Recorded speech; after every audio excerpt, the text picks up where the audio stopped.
Hey everybody, it's EJ from eyedesyn.com, and today we are going to dive back into Sketch and Toon and find out how we can use it to create some really fun chalkboard style animations, or just chalkboard style look that you can apply to your 3D objects in Cinema 4D. So you can see right now I rendered this little animation. It's got some really nice boil happening. You can see along the edges, and that's basically what we're going to be breaking down today, is how I achieved this chalkboard, or this chalk kind of look, this nice boil, and how you can apply it to any 3D object in Cinema 4D. So let's get started. And I'm just going to create a whole new scene. And the first thing I'm going to do is grab my microscope model and paste it in. This microscope model you can actually find in my Sketch and Toon model pack version 3 that you can buy on my site. There it is, Sketch and Toon model pack. There's the microscope, so you guys can all grab that if you'd like. But let's go ahead, and the first thing I want to do is bring in my camera so I can get a nice SimCity-ish isometric kind of parallel view. So I'm going to switch my projection to parallel. I'm going to make sure I look through my camera so I got this really nice flat type of look that really helps, really allows my work to look kind of geometric and flat and illustrative. So that's what I love to use here. So the first thing we're going to do is create some outlines to begin with, and how we're going to do that is by going into our render settings, go to Effect, and we're going to go all the way down to the bottom. This is cut off, unfortunately, but right down here, trust me, it's down there. If you have the full studio version of Cinema 4D, we have Sketch and Toon, and that's going to apply outlines and some flat colors to our composition. If I enable interactive render region here, you can see exactly what we have. Here, I'm going to keep interactive render region on just so I can see what the Sketch and Toon effect is doing. I'm going to move this little triangle all the way up to the top, and that's going to increase the quality of the render. And basically what all I'm going to do in here in the Sketch and Toon render settings is just turn on intersections, so we actually have some intersections, and I'm going to change the intersection from just looking just objects looking at itself to see if the object's intersecting itself, and I'm going to change it to project. And what this is going to do is every object's going to look to see if it's intersecting another object. So once I do that and I do self intersection, we'll see our intersections pop up all over the place. So that's exactly what we want. Let's go into our shading, and what I'm going to do is just change this background color to just completely black. And then what I'm going to do is go to my object shading, and this is going to control the shading of my actual object. And what I'm going to do is just say, change this to the same color as the background. So it's going to change it black, and we're going to totally blow out our image. And that's because our outline is black. So I'm going to double click on my sketch material that was automatically created when I applied the Sketch and Toon to my scene. I'm going to close out of the render menu, and I'm going to go into color, and I'm just going to create a white outline for right now. So now we can actually see our outlines here, and I'm just going to go through all of these options and how we can achieve this really nice chalkboard type of sketched line. So the first thing I'm going to do is I'm going to go to my stroke, and I'm going to just change this to flat, and that's just going to help flatten all of our, speed up our little calculations if everything's kind of like a flat projection. And then I'm also going to change this join limit, and basically what this does, it's kind of like a Phong tag limit, where this is the angle between two lines, and if it's above 60%, it's going to connect those lines together to form one complete stroke. And when you bring this up a little bit, this could kind of help prevent any type of popping your lines might exhibit in a render. So I try to kind of bring this join limit all the way up, and sometimes it helps with that. And if you've used Sketch and Toon enough, you'll know what I'm talking about with some like lines popping on and off occasionally, or disconnecting. So that kind of helps prevent it. Another thing that helps prevent any strokes from disappearing or anything like that is this filter strokes. And basically what the filter stroke does is tries to remove any tiny strokes from your scene, but most of the time you're going to want even those really tiny strokes in your scene. So typically 99% of the time I always deactivate the filter strokes, because usually I want all that fine detail.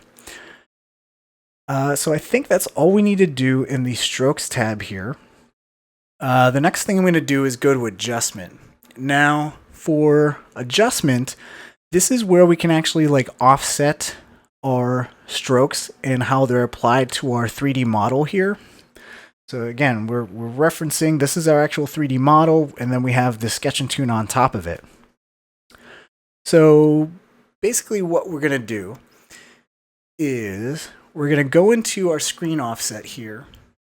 We're just going to kind of play around with this, and you can see what's happening is when I move the screen offset, you can see this update in the little view over here that we're actually moving all of the strokes and offsetting the strokes in X. And then you can also offset it in Y as well, which is kind of nice.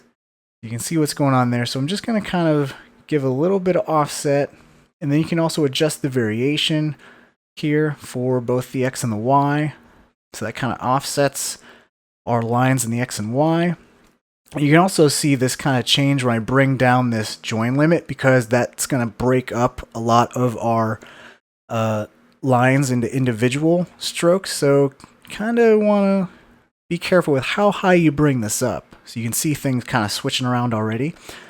Actually, this would be, this is really going to test and show how the join limit works.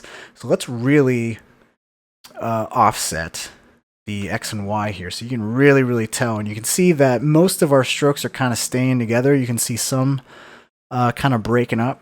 But if I move this join limit all the way down, you're going to see that bringing this join limit down breaks up all more strokes into their individual stroke pieces. And if I crank that up, it's going to connect a lot of those strokes and make the Sketch and Toon think that a lot of these objects or a lot of these strokes are just one stroke. So it's connecting all the little pieces that would kind of break up. Like if I bring this all the way down to 0, you're getting a separate stroke for every single polygon. So this is actually a perfect way to kind of demonstrate how this join limit works. That's pretty important. So let's just say, let's do 130, and that should be good. We'll just bring this just a little bit. I think that's okay. We just want a little bit of offset because it adds this really nice kind of organic sketch look where nothing's perfectly being traced.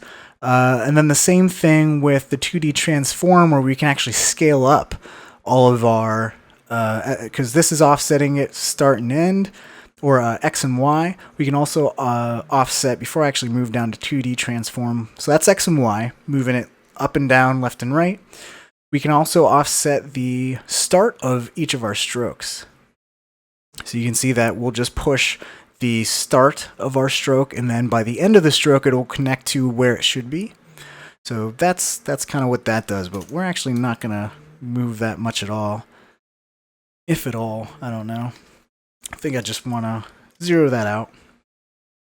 Moving on to 2D transform, we can choose what our pivot point's going to be, like basically where we scale up or rotate from, like where's our anchor point. And usually you're going to want the center of the scene to be that, since our object's centered, or you can just choose object. And we can just kind of scale up a little bit. And you can see that that's just kind of scaling up all of our strokes as they are applied to our object. And again, you can adjust the variation. That's going to randomize each of those stroke scales. So again, this is also where, depending on what your join limit is, can really change how much randomness you have here. So kind of use your artistic license when you're when you're using the join limit there. So we can adjust some of that. Let's see, we can adjust the rotation a little bit as well. You don't want to rotate it too much. Let's add some variation there. So a little bit goes a little, kind of a long way. That's looking good. All right, and then overshoot. It's it just kind of continues the lines out from its final endpoint. So you can see this kind of works like a spline wrap, where once it gets past the spline, it just kind of shoots off in one direction. You can really see that. Pew, pew. Complete with sound effects, and all we really want to do is probably just kind of use negative values. So this is going to be the start and the end, just to have some gaps here, and again, just kind of trying to emulate this organic kind of nature. If you're actually drawing on a chalkboard, you're not going to actually complete each individual line where it should stop. You're going to have a little bit of overlap. You're not going to complete some of the lines, stuff like that. We're going to color outside the lines unless you want things to be perfect. So this is just kind of adding a little bit of organicness to our object here. All right. So that's looking good. We kind of randomized some things. We have some lines overlapping, all that good stuff. Now what we can do is move on to the Store tab, and this is kind of where we're going to really start to work on getting more organic chalkboard type of effects. So curve stroke is just kind of round out your lines and your curves, and it's also going to apply noise to it by default, and that's kind of what we want. So right now we have some squiggly lines, and we can change this from like a linear type of stroke. And actually what we want to do is make this sort of more rounded to smooth out the interpolation between each of these steps. And what the step is basically how many points are between each polygon that creates the noise. So again, it's kind of like this join limit, where if we have more steps, it's going to be chunkier, and if we have less steps, it's going to be more precise and more rounded, but it's also going to increase render time. You can kind of see that. You're going to get a little bit smoother, but if I bring this down, you can see we're getting a lot more squiggly, a lot more points between each of our kind of polygon edges there. So we can kind of play around with that. Let's just say 2 for right now. The strength, we're gonna eventually want to keyframe this. I'll just leave that at 100 for right now. We have different modes of noise. We have sine wave, noise, and a spline. So you can do like a spline editor. But I'm just gonna use some noise for right now. Displace, just kind of like the display strength. I'm just going to kind of leave that at 4. And you can also change the type of noise that you're using. So you can go around and kind of play with whatever kind of noise you want. So we can do dense, we can do cranial, we can do whatever we want. So let's do, I think dense is okay. And then just like any other type of noise, we can choose the mapping. And I'm actually going to change this from line. And like I said, this is going to apply noise to each individual line. I'm going to make this map to the entire object. So now we're going to have a lot more cohesive kind of noise. And then the octaves, we know what the octave does. It kind of adds detail and more information to the noise. It's going to be a sharper kind of noise the more your value is cranked up. So I'm going to crank that up to 10. And then our scale. So let's just scale up our noise, because right now our noise is a little bit too fine. So let's bring this up to like 1,000. We just want kind of like a really squiggly, like a kid kind of drew this. And this actually looks kind of cool in itself. So this looks kind of nice. Maybe 12. Actually, let's just do 1. Let's do 1000. And then we actually have an animation speed. So just like in any type of noise, you can actually set this noise to animate. And what I'll do is set this animation speed to 1. So it's going to do one cycle through the noise per 30 frames, I believe. And then we also have the detail. And I'm just going to leave that same. I think everything else here is good. So we have some really childish, squiggly lines. Let's go into our color. And actually, let's crank up the thickness here. And let's do 18 for now. So just we have more thick lines, and it's not such a kind of like a marker looking thing, like a thin marker. So now let's go into our color. And basically what we're going to do with the color is apply some noise to give our line a little bit more randomness when it comes to actual color values or grayscale value, to make it look a little bit dustier, a little bit more chalkish. So let's go, and we're going to apply a texture via the screen texture modifier. We're just going to check that on, and we're just going to apply a simple bit of noise here. And you're not going to see anything happen right away. And that's because our screen texture blend mode is set to add. So if we actually change this to multiply, then we'll actually see our noise show up on our stroke. So now what we can do is we're going to go into our noise, and we're going to change the noise from just a boring old noise, and we'll go and change it to something more like Naki. And I really like how it's the type of noise that this is. It's kind of like cloudy, but it has these sharp little ridges here. That's pretty nice. So what I'm going to do is just crank up the octaves to make it a little bit more complicated looking, and we're just going to scale this down fairly low, and let's bring up the contrast to say 35, something like that. And let's go to the main color menu, and then we're just gonna go ahead and just bring down the strength a little bit. So that's just gonna add one little layer of noise. So that's really all we need to do in the color. So let's go and revisit the thickness bit here, because the name of the game here is that we're going to be applying a lot of different types of noises to our color, our distortion. Our distortion has some noise. We're going to have some distortion or some noise in our opacity, and then we're also going to clone strokes to give it that kind of organic, chalky, uneven piece of chalk writing on a chalkboard, kind of uneven looking kind of nature. So we're on to thickness. We're going to do the same thing and apply a screen texture. And we're going to go in here and apply, we're going to actually apply more than one noise, or one layer of noise. So we're going to create a layer shader, and then we're going to create 2 types of noise.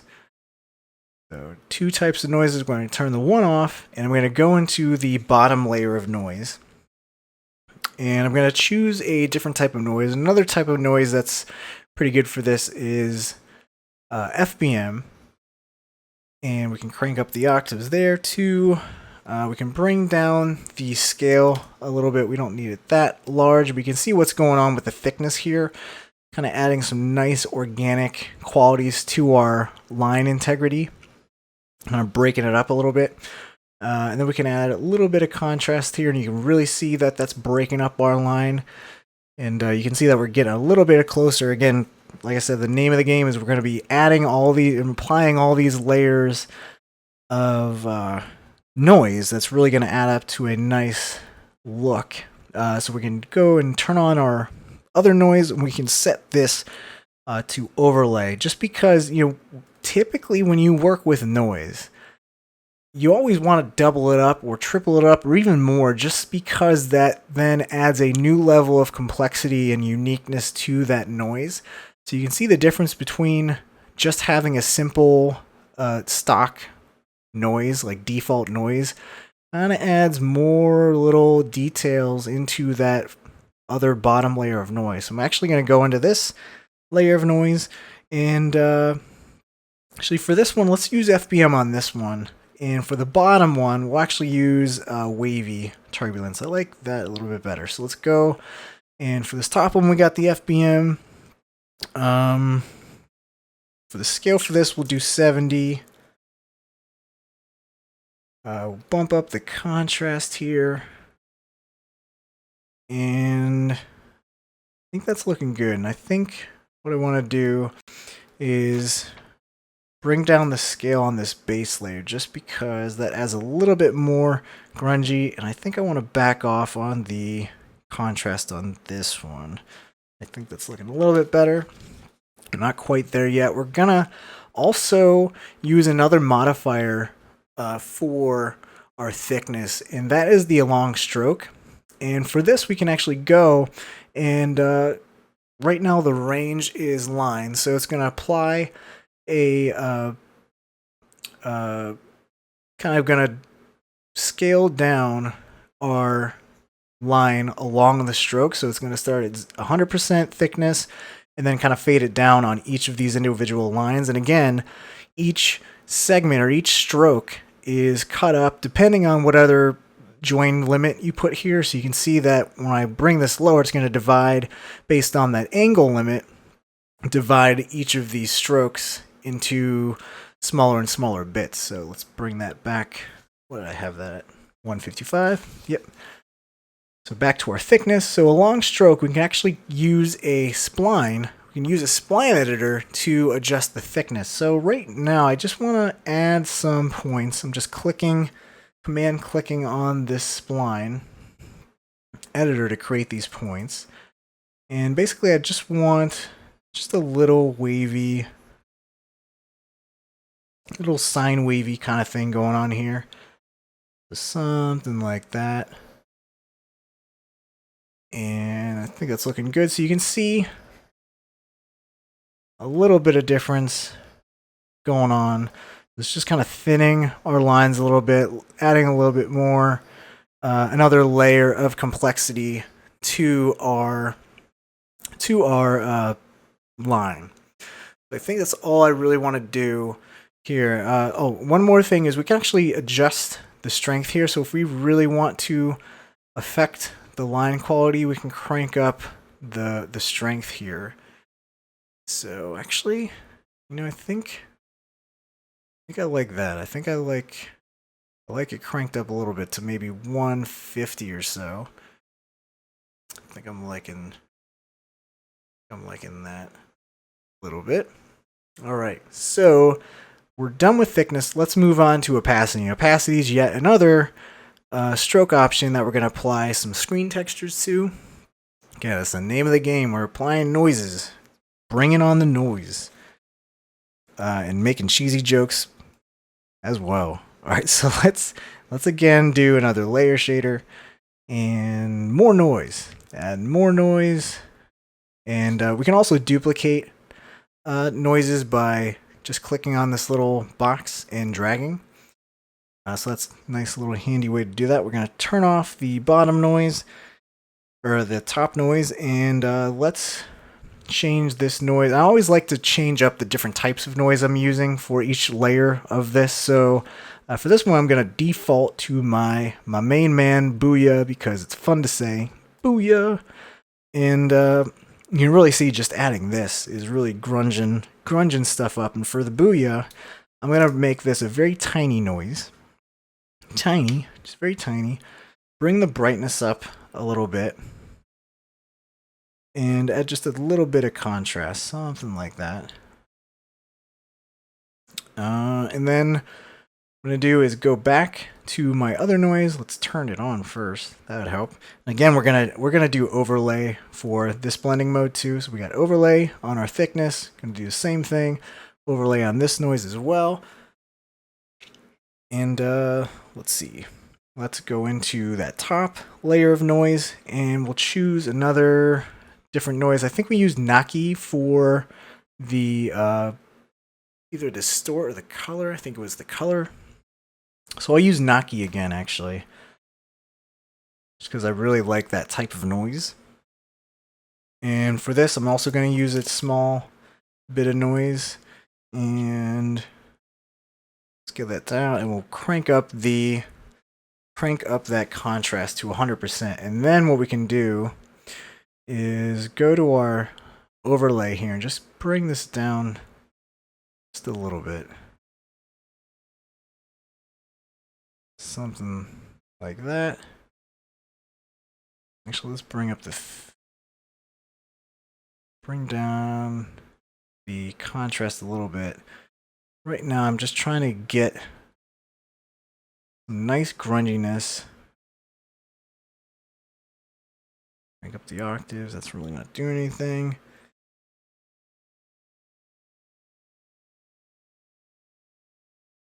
That's right there. I think that's looking a little bit better. Go to our noise here.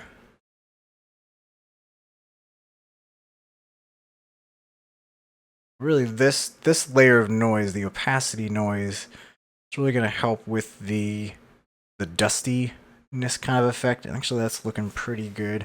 Let's see, before and after. That's good. I think what I want to do, though, is make our noise even smaller on each of these. Let's have more fine detail. Good, okay. I'm liking that. And then we're in the opacity. And again, we're going to go into a long stroke. And you can see that that's really adding some nice little fades to along our stroke. But again, I'm going to use a spline editor and command click to add our points, and again do some kind of wavy line type of thing. And basically what's going on is this is 100% opacity and down here is 0% opacity. So that's all I'm doing, is kind of just adjusting this by hand how I want to do this.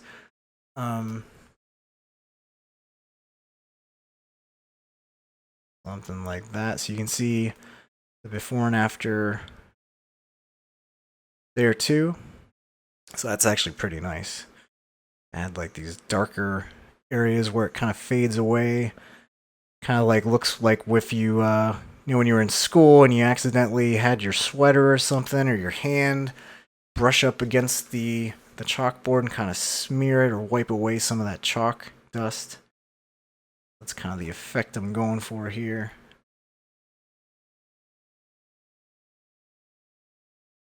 Took a little bit too much away. Undo that. I think I didn't mean to do that. I didn't want to do that. We brought back that knot, and maybe not make these all the way down to 0, but pretty close. All right.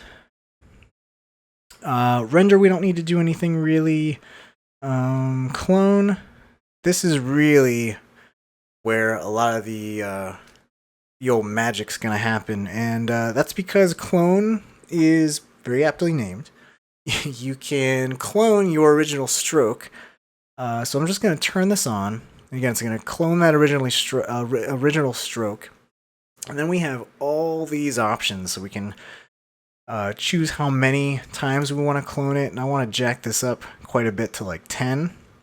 And then we can really start to have fun with each of these individual clones. We can adjust, just like with the original clone, with the adjustment here with the start and the end. You can adjust the start and end point of where our line starts. We can do the same thing here. And this is going to apply different type of values to each of our clones if we adjust the variation here. So I'm going to choose like 50% variation for each of these. And you can see how that's kind of limiting how many strokes appear here, where the start and end of each of these strokes are. So we just want a subtle amount. Something like 5 and 15 probably works pretty good. Sure. And then we have line offset. And basically, when I crank this up quite a bit, you can see exactly what it's doing. It's just controlling how much your lines are offset. So this is like shape layers with strokes and that kind of thing in After Effects. Only we're doing this inside of good old Cinema 4D. So line offset, we can do some lower value, something like 8, just so we can see how much our lines are kind of spread out there. And we don't want uniform distribution because it's just going to kind of clone outwards. What I want to do is, again, introduce some noise to this as well. So we're going to choose some Gaussian distribution, which is going to randomize it a little bit. And then we can start messing around with the variations on each of these values. So we got variation on thickness, and I actually want a lot of variation, so I'm going to crank that up to 100. And this scale basically scales how much variation or how much randomness is on each of these values. So 80% is good. I'll leave that. Opacity, bring that down a little bit. And for the scale, I'm going to bring this down a little bit as well. That's going to kind of bring some different opacity values. For distort, I want to... This is basically going to reference the distort that I set in the distort tab here. And it's going to control how much is applied to each of my clones. So I'm going to do that. And then you can also offset... Basically offset some of that noise a little bit. And then we have the same offset down here, which is gonna offset the Gaussian, and the overshoot is same kind of overshoot on that original stroke, only we're overshooting the values we have here. And then we can add some scale variations to each of those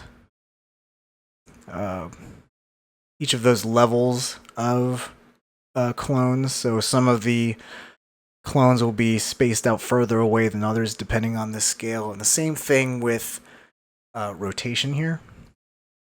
So you can see when I really crank up the rotation, it's just going to rotate. Crank this up quite a bit. See that it's rotating all of our individual strokes.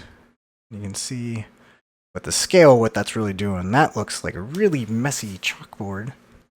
Really messy chalkboard. But you can see that it adds a really, really cool organic-y effect. You can have, like, that almost looks watercolor-y. That's a word. So now with transform, we can really start playing around with the positioning of each of our clone strokes. So we can set the pivot point, and what the pivot point I want is to from the actual center of our screen, or we can use the object, the center of each of the our actual objects here, or object that's made up of all these other objects. So we can, again, just like the adjustment where we can move this and then the X and Y, we can do that for individual strokes. By moving the X and Y here. So if I really crank the move Y or the move X, I'm moving all of my clones in the X position, and then really crank up the Y. You can see that that's really high, and it's actually moving my strokes all the way off screen. You basically get the point of what's going on here. And then again, you can adjust the variation. So how much randomness between how much randomness you're kind of introducing there. So we can do like 5, 5. Maybe that's a little bit. Actually, that looks okay. Maybe I'll just bring down the move a little bit more. And you can see what this is doing when we're building up all these different strokes. It's adding that look that you would get if you broke a piece of chalk and the chalk that you're writing with has more jagged edges to it, and it's not just a flat bit of chalk. It's kind of going to scrape against it. You can see these nice little details that kind of help show that. And actually, if I was going to gripe about anything, I think our thickness overall is pretty thick. So I'm going to bring that down a little bit. Bring down our overall thickness. That's looking a little bit better. We bring up our thickness spline here. Okay, and clone, going back to clone. And then we can adjust like the scale in the X and Y as well.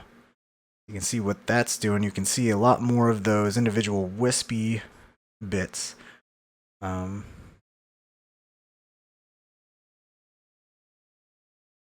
we'll just adjust this just a little bit and apply some variation here. Now you can really tell those individual strokes, and actually that's quite a bit. So you don't want to go too nuts with that because then it just starts to lose. That's probably the move X and Y that's probably doing that a lot too. A little bit goes quite a long way. Maybe if we just bring that down to 0 and just adjust the variation. Maybe bring down the rotate and then the scale here. Really, I just want to tighten that up. I think that just about did it. So it's important just to, as I'm going through these, to just kind of understand what each of these does, so you can really pin down and hone in on that look that you're going for. So let's see, for rotate, just probably a value of 1 is pretty good and just gives us enough of variation, enough randomness, so that's looking pretty good. Now, basically, we can just go in and kind of look at this and assess where it's at. Maybe, you know, we can adjust go back in here and like, oh, that this place is out of control. So maybe we can go and figure that this place is too much, so we can bring that down to 3. Or maybe we want to change the scale of this to kind of smooth out the lines a little bit, so it's not quite so noisy. But I'm thinking that, you know, this is looking pretty good. We can adjust the opacity on the color here. So if we want more bold lines, we can adjust the how much the screen texture is really going through. If we want it a little bit more faint, we can adjust that. But mainly, what the only thing we have animated right now is that distort. And what I'm actually going to do is just make a preview. And I'm just going to change the frame rate to 15 and just see what this looks like. So I'll let that go in the background. So right now, the only thing that's animated is this animation speed on our distortion noise. So that's it. That's the only thing that's kind of being distorted at this point. So what we can do is actually introduce more animation to create more of that boil that I showed right off the get-go. That little jumpy kind of line action. That's really popular to use in animation these days, and it just adds like a nice, fun, another layer of organicness, because not only do you have the noise of all the lines, but then you can have the noise in the actual animation. So it has this really nice illustration quality type of thing, like hand-drawn illustration. So let's just play this. So you can see what's going on is that we have some jumpiness going on, but it doesn't look too good. Right now it just looked like things kind of moving around, so that we're going to fix that. We'll fix that by animating some other aspects. So let's see, right now we can start by animating things in our Distort tab and kind of making some hold keyframes to apply jumpy type of animation. So in the Distort tab, I'm going to keyframe the strength. And that's about all I'm going to keyframe in the Distort tab, because you can tell that when I bring this down and I change this value, you can see this updating. That adds some really nice boil just there. So let's go, and in my timeline here, so I set the keyframe for strength, and then I'll go like 5 frames ahead and adjust this. Set a keyframe, go 5 frames, and maybe go higher, set a keyframe. I'm just manually choosing some values. I think that's good. And then to make these hold keyframes so they kind of jump when they animate and not have them kind of smoothly interpolate between each of these values, I'm going to go up here and just click on this hold keyframe button. and that'll make that a bunch of hold keyframes. Then I can loop this to kind of fill out the entire length of our composition or our timeline. So I can select our track, and let me move this out of the way. And you can see that we have these options before and after. So right now it's just set to constant, so it's just going to stay at that value until the end of our animation. But if I change this to repeat, it's going to repeat that track, right? So that's actually what we want. And right now it's just repeating it once. So to make it go to the end of animation, I actually have this need this to repeat 4 times. So that's good. So now we have the strength kind of offsetting and create and boil. Now we can actually go into different, more of our noises or more of our options here and do the same thing and keyframe some of these options. So the other main one that I really want to change and animate some values is our clones. So changing the orientation of our clones and keyframing that is really going to help introduce some more of that boil. So let's see, the main things I want to keyframe are the start and end, the variation amount, the scale and the rotation on our variations, and then just the variation of our scale, because you knew how much of a difference it looked whenever we kind of adjusted these variation values. So I think that's going to be good. And even the rotate values, just adjusting the rotate values a little bit, add a little bit of jump, and especially that scale. You can see from just like 3 to 9 really adds a lot.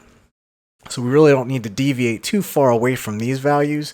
We could probably go a little bit nuts with the start and end, just because that actually looks pretty nice going between all those values. So now I'm just going to do the same thing we did with the strength, and we already set our first keyframe here.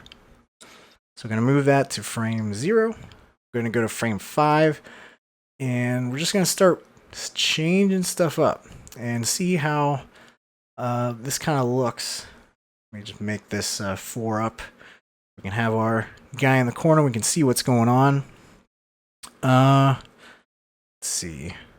Actually, what I want to do is you can notice that when I shrunk that down, see the thickness of our line? And I shrunk it down and made everything thick.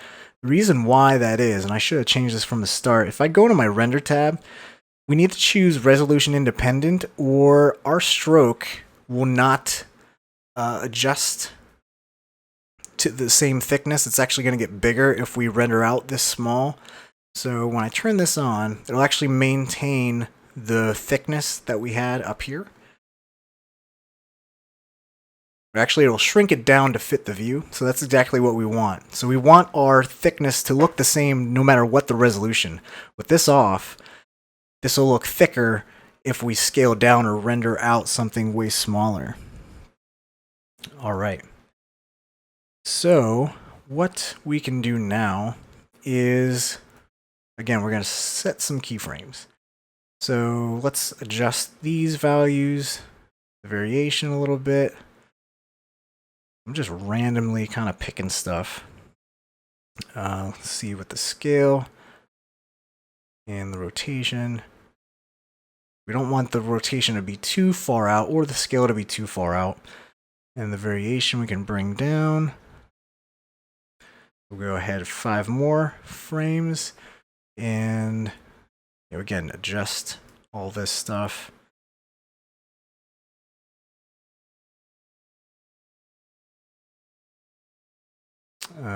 Bring the scale down, bring the rotation down.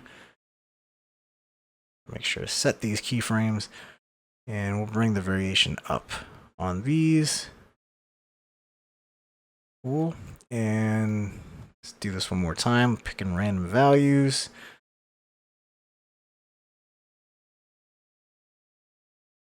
Really crank up the variation to see how that looks. That looks good.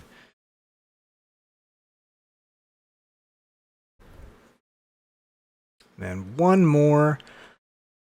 Really crank this up. See how far we can push all this stuff.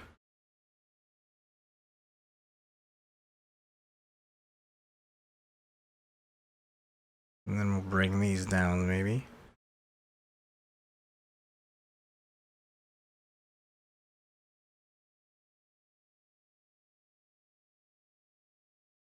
And set our final keyframes. And just hand keyframe in this stuff. And again, we'll select all these values, or all these tracks. Go to our repeat, and then repeat that 4 times.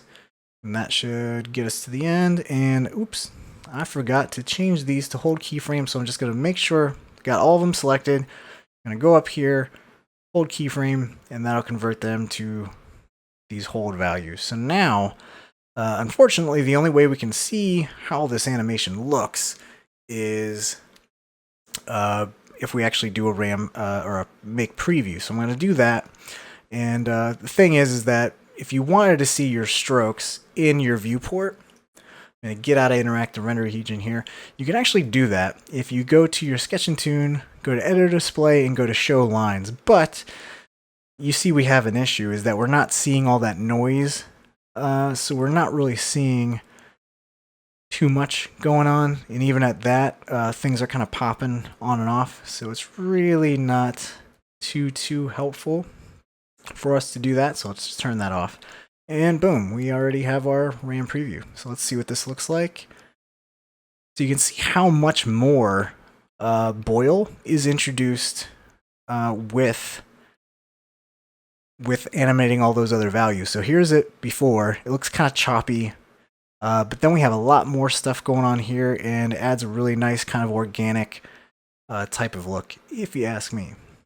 So again, a lot of how this looks, I'm going to keep going back to it, because when you have distortion, this join limit's really going to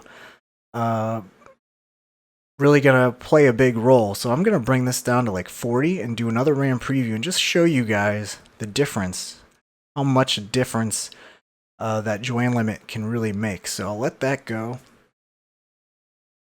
and just kind of go through here. And you can also, there's a lot of things you can animate on top of all this. So in the adjustment, you could also, we can animate the X and Y on the adjustment. And actually, let's do that really quick. So let's go here, zoom in, set some keyframes. So this is really gonna, actually the X and Y we could probably do too on the scale.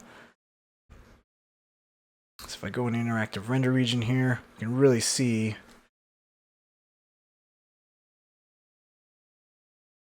how much of a jump that is, and that's really gonna be nice to have this that main stroke kind of jump around like that. Actually, whoa, you don't want to get too crazy with that scale. So then we'll move ahead 5 frames, go with negative value.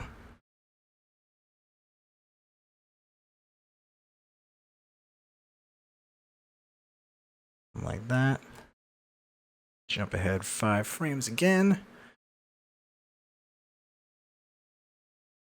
Adjust all this.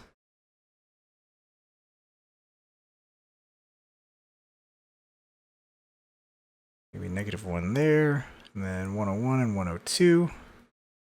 All right, and I think now we got enough keyframes that we can select these all again. Here we go. I think these are the start. Oh, they're up here. The XY and the scale XY. So I'll select these again. Those are we got the curve spline. We're just going to do step interpolation and just double check. Cool. And then we'll select those 4 tracks that we added. So we got these 4 tracks, and do the repeat. Repeat 4 times. And just check to make sure. Cool, that looks good. We got all of our stepped animation tracks. And all right, so this is I think our RAM preview, our make preview ran, and so this is with the high join limit, and this is with the low join limit. So you can see that individual pieces are kind of jumbling a little bit more. I think I actually like that a lot better. You can see just a little bit of difference. We have a little bit of we have a lot more popping going on than this one. This looks a little bit more organic. So let's just, so that was the difference between, I think it was 155. It was pretty high join limit, and then down to 30 or so. Let's do 35, and let's see what this looks like with those added keyframes that we added in the screen offset in the 2D transform. We'll just let that go. But yeah, so you can really see how far we went with adding all those layers of noise and then animating all these different aspects inside of our sketch material to really create this really nice organic boiling type of animation. So here we go, and this is with that the position movement and the scale movement, and this adds just a whole nother layer of that boil. This is fairly stationary, and this one just popping all over the place. So again, use your creative license, whatever style you're going for, go for it. But yeah, this is that's how you do it. That's how you create some chalkboardy type animation inside of Cinema 4D. I hope you guys enjoyed that. Turn on my camera here. Hello. But yeah, that's how you get chalkboard type animation or outline strokes on your 3D objects in Cinema 4D using Sketch and Toon. So remember, Sketch and Toon is only included in studio versions and visualized versions of Cinema 4D. So if you don't have those, unfortunately, won't be able to do this. But hey, upgrade, right? But yeah, for all those other people who actually have studio and visualize, I'd love to see what you guys come up with this and kind of play around and mess around with all the different stroke options there in the Sketch and Toon module. But yeah, thank you guys so much for watching. Hope you guys learned something useful. I'll see you in the next tutorial. Bye, everybody.